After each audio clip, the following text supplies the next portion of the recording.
What's up, everybody, and thanks for joining me on this video. So today I'm going to be smoking a prime rib on my Weber Smokey Mountain. What I'm going to be going through today is how to make an excellent rub slash crust for that prime rib to make it taste awesome. I'll show you how to prep it for the smoke. Then we'll go and start getting the smoke chamber set up, and I'll show you what my secret is to imparting just an awesome flavor into the meat using charcoal and wood. So with that said, let's get started. Okay, so let's get started here. So I've got myself here a 10-pound prime rib from the grocery store.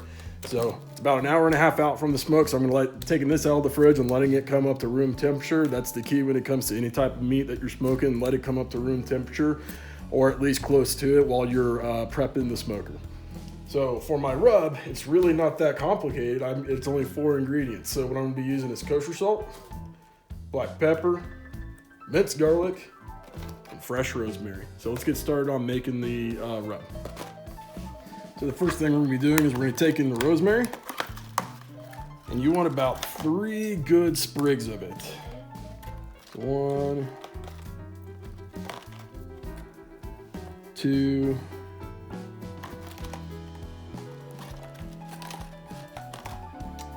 we'll just call that 3 there. All right. So it really depends on how much rosemary flavor you want in the meat. To me, I think, especially when you're smoking beef, having the rosemary imparts like its flavor into the meat that's really nice. It just puts a little bit of extra class into the meat. So go as heavy-handed as you want, but I found around 3 sprigs of this stuff will do just fine. And what you want to do is just pull the leaves off the sprig like this.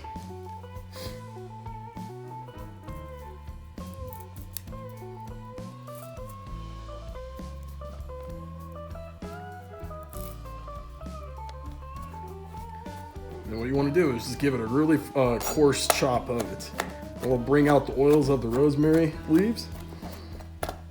You don't want to chop it too fine, because then you'll start smelling the chlorophyll from the leaves, and it's not exactly the flavor you're wanting to impart.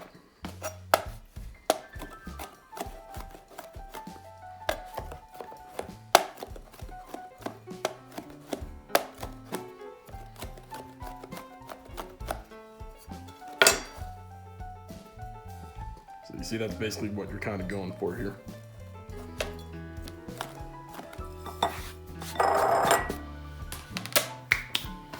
The next thing you want to do is get your kosher salt and get 2 heaping tablespoons of it.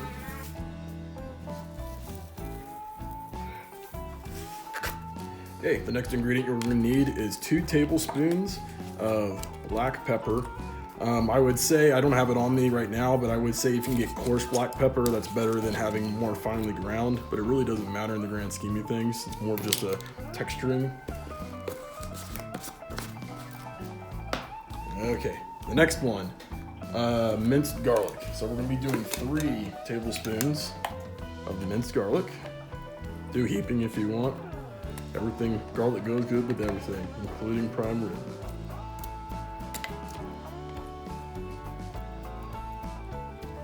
Okay, and basically what you want to do is just mix this together to create a rub slash, I guess a better word for it might be paste or something like that for the prime rib. But just make sure that the garlic gets all of the other ingredients nice and sticky. Yeah, it's gonna make a really good crust.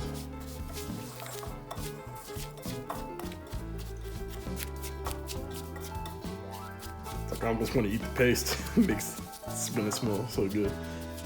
Okay, let's go on to the next part. Okay, as our prime rib is coming up to temperature here, it's time to apply the rub. So the first thing you want to do is get some olive oil, and you want to dribble it all across and make a nice good coat of it across the prime rib. Now the reason we're doing this is because we want the rub to stick to the meat. Now this is kind of the fancy way you can do it.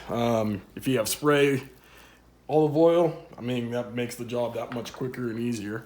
So that's just a hack you can do there if you wish. Make sure you get the sides as well, because you want this rub to stick to everything. Okay, let's turn it around. let's get this part too.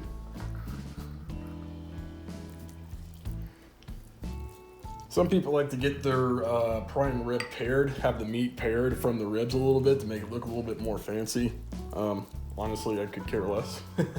So it's up to you. Ask your butcher if you want to make it look fancy or not.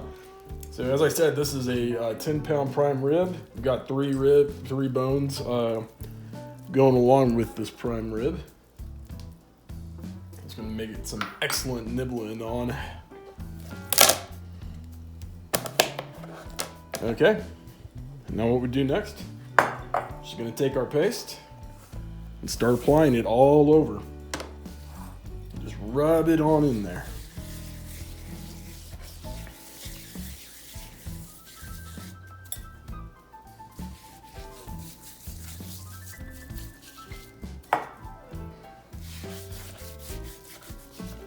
Look at that. Doesn't that look good? Should have gotten a bigger plate and making quite the mess here with my rub.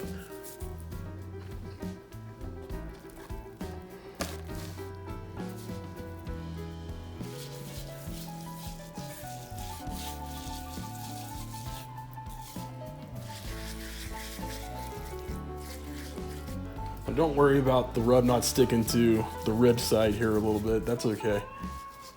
Mainly want to get the rub on the meat itself, because that's what's going to impart the ultimate flavor. Yeah, this is going to be good. And take a look at that. Doesn't that just look awesome? This is going to be a very, very good prime rib to smoke.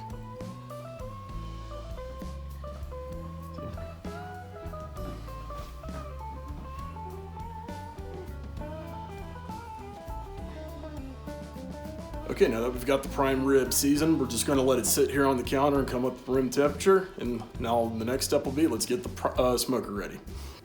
Okay, well, we wait for the prime rib to get ready. Let's talk about what I'm going to be using to smoke it with. So I'm going to be using a Weber Smokey Mountain. Now, I love Weber Smokey Mountains just because once you figure out how to use it, it is just set it and forget it, and you can go off and do other things. You can get yard chores done, you can get housework done, whatever, because once you get it lit up and set, you're good to go. All right, so one of the best things I love about Weber Smokey Mountains is that they have a water bowl within the smoke chamber. So that will just keep any type of meat you're smoking with, moist during the smoke. So the first thing we're gonna do to get the smoke chamber set up is we're gonna pour boiling water into the water bowl. Now, why boiling water? Because if you pour regular, just, tap water level temperature into the bowl, your coals and your wood are going to spend more of their energy heating the water up to boiling temperature versus it already being at boiling, and you can get started cooking right away. So let's do that. We're going to pour boiling water into the bowl here first. So for the water bowl for smoke this long, which will be about 5 to 6 hours, I usually put about 6 liters of water into there. Don't ask me what the gallons is at the moment, because this thing just has liters on there, doesn't have gallons, as you can see in the indicator right there. So around 6 liters is what you want to do. All right, now that we got the water pan filled up, let's get this coals and the wood ready. So today we're going to be imparting Texas flavor into this prime rib, and by that I mean we're going to be using pecan logs and mesquite. And the reason why that is just because, the pecan is related to hickory, so it will impart a really good flavor into the meat, and the mesquite is just the flavor of Texas when it comes to beef. So that's what we're going to be doing today. So the first thing we're going to be doing is putting the logs in. Fun fact, these logs are the last two from my grandpa's pecan trees back in Texas. So it's going to be a really special meat for today. So we're going to do 2 pecan logs.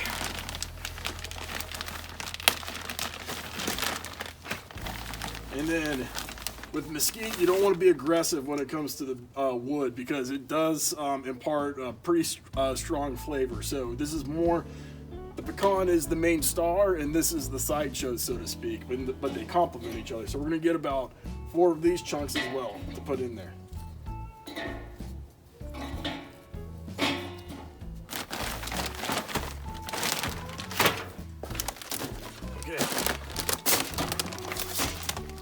next thing we're going to be doing is adding the charcoal. So I'm going to be putting Kingsford here in for the stabilizer charcoal. And what I mean by that is like Kingsford is just the best. It'll just do a smooth, steady smoke for your meat. So we're going to get that in there, and that's going to be what's going to be mainly heating the chamber for most of its smoke.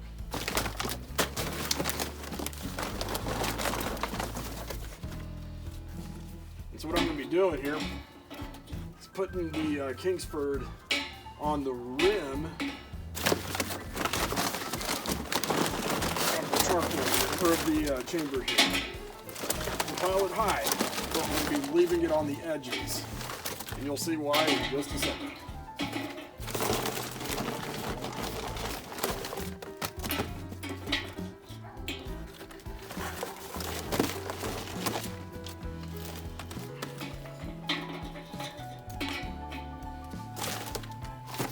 All right, so as you can see, I got my pecan logs here. I've got the mesquite buried underneath the charcoal here, and then I've ringed it all with Kingsford charcoal. And we're leaving a hole in here because we're going to be doing the minion method today.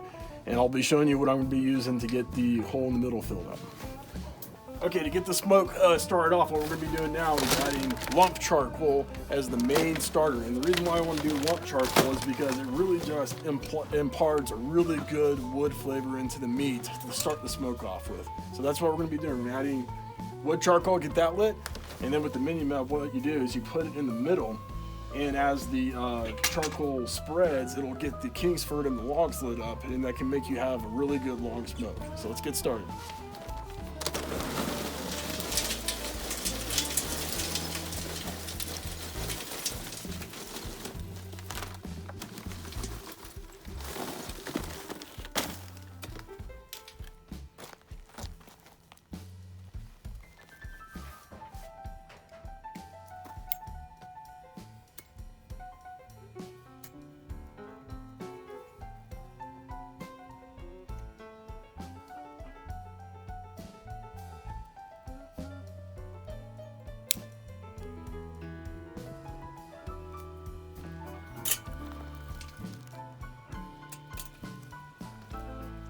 Okay, let's get the lump charcoal into the smoker and then get it up to temperature.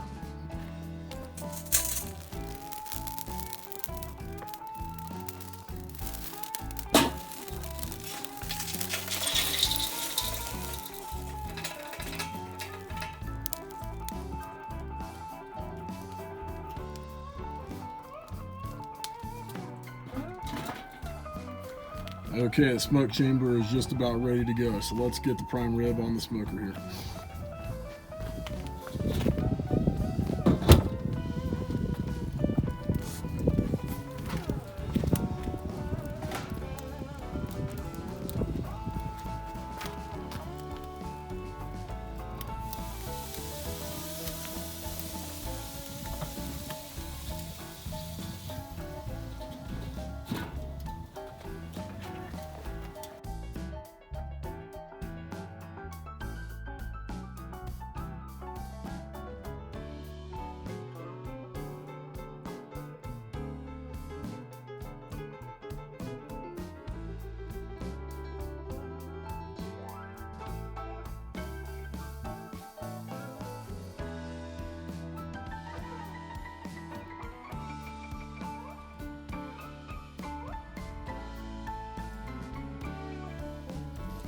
This is the end result. Look how awesome this prime rib looks. I mean, just perfect smoke flavor, and the way that this temperature just turned out to medium rare is just amazing. So with that, you guys take it easy, have a good one, and I'll see you next time.